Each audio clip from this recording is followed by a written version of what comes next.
5월 28일 목요일입니다. 신명기서 25장 1절에서 10절까지 말씀 함께 봉독하겠습니다.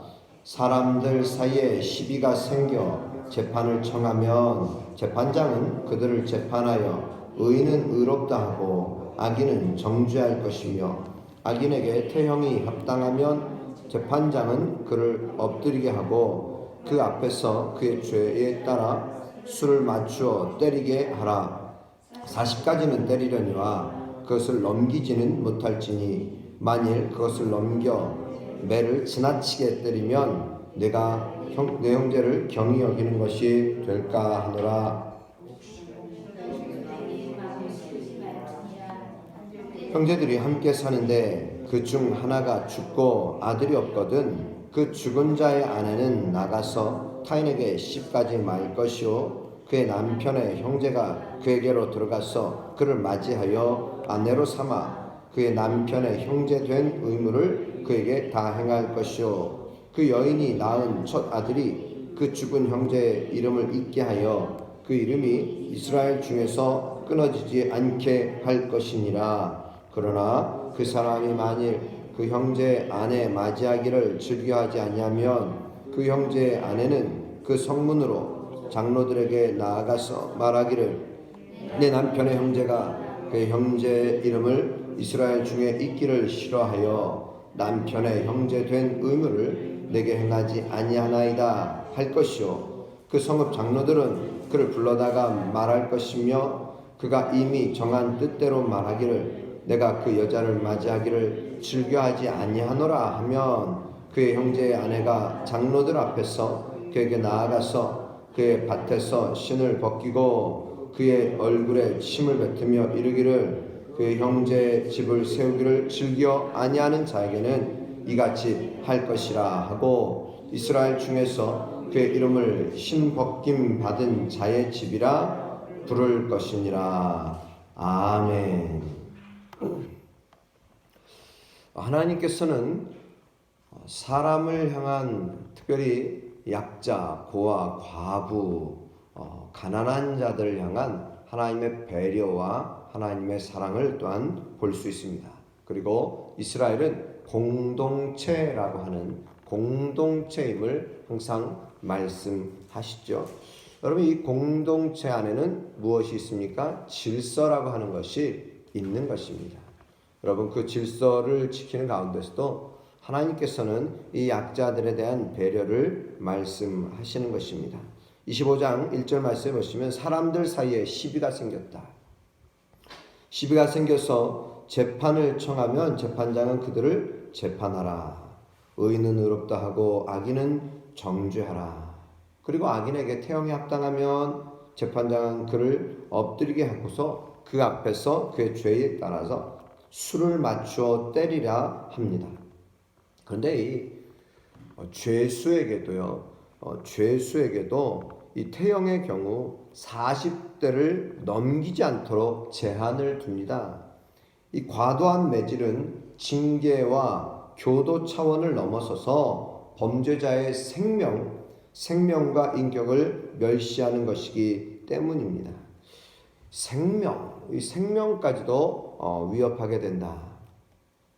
그렇기 때문에 그것을 넘겨 지나치게 때리면 내가 내 형제를 경히 여기는 것이 될까 하노라.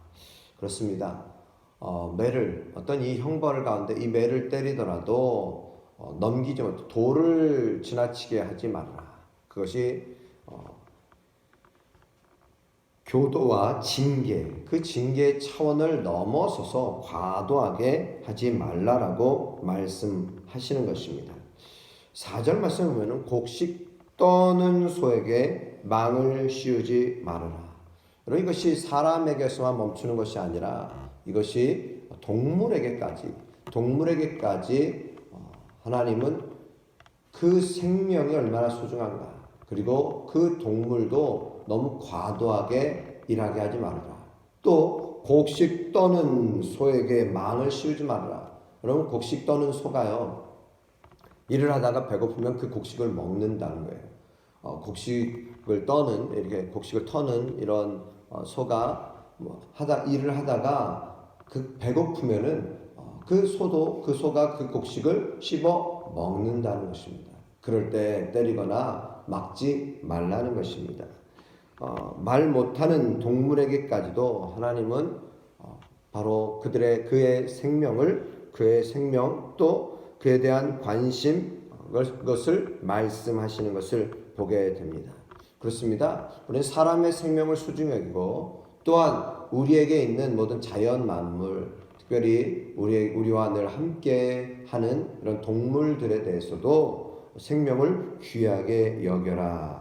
그리고 피조세계를 잘 관리하라라고 말씀하십니다.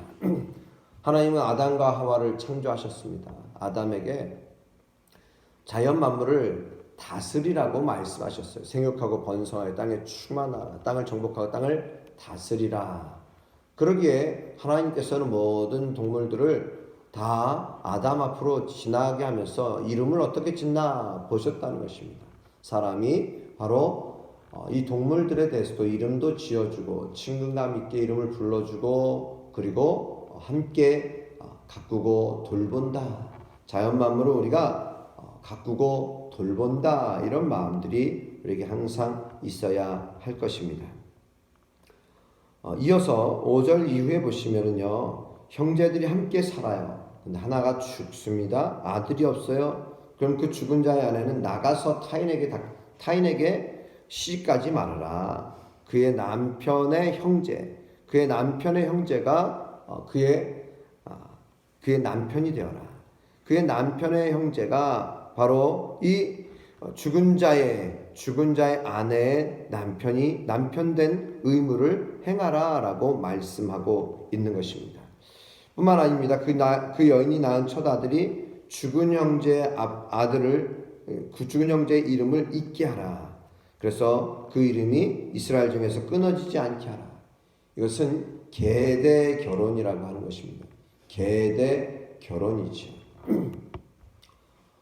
바로 룻과 보아스는 룻에게서 여러분 룻은 바로 그 시어머니 나오미를 따라가다가 그래서 그의 남편이 죽고 그런 다음에 그의 형제가 기업을 누르지 않고 그러니까 이 보아스라고 하는 친족이 바로 이 룻의 이 계대를 이어가는 것을 봅니다. 이것을 계대 결혼이라고 합니다. 그래서 그 계대 결혼을 계속해서 설명하고 있는데요.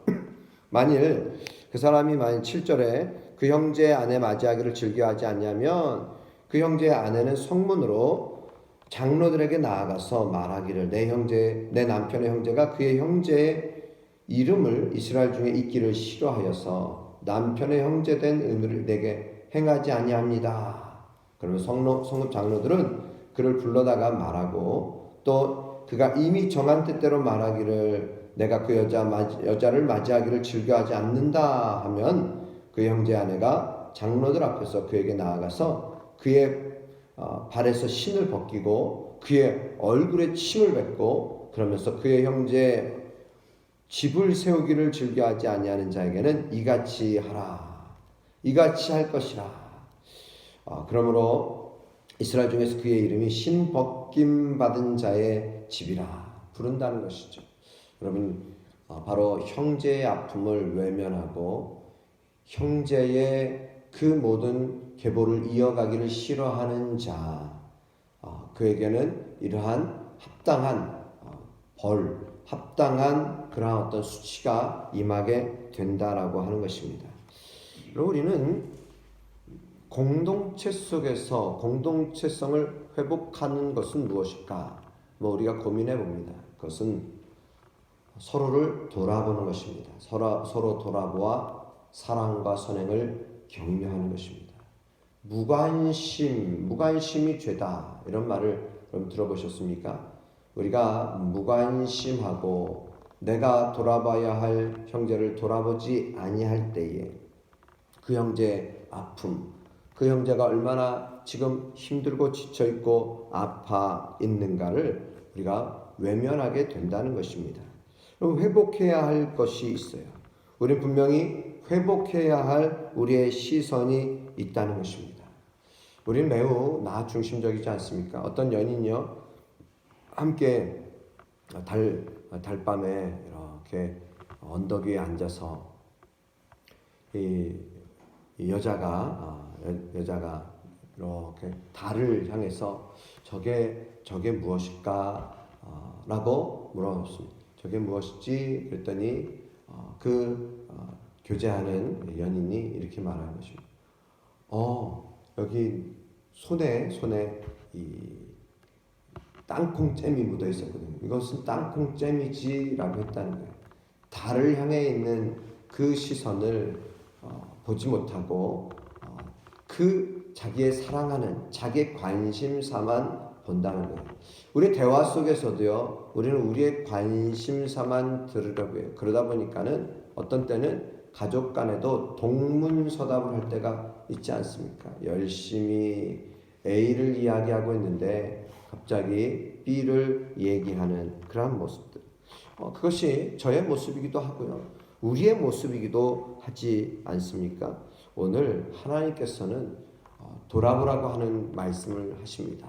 공동체를 돌아봐라. 형제를 돌아봐라. 심지어 동물, 바로 우리의 피조세계, 하나님께서 가꾸고 돌보라고 하시는 그 피조세계까지도 잘 돌보라라고 하는 것입니다.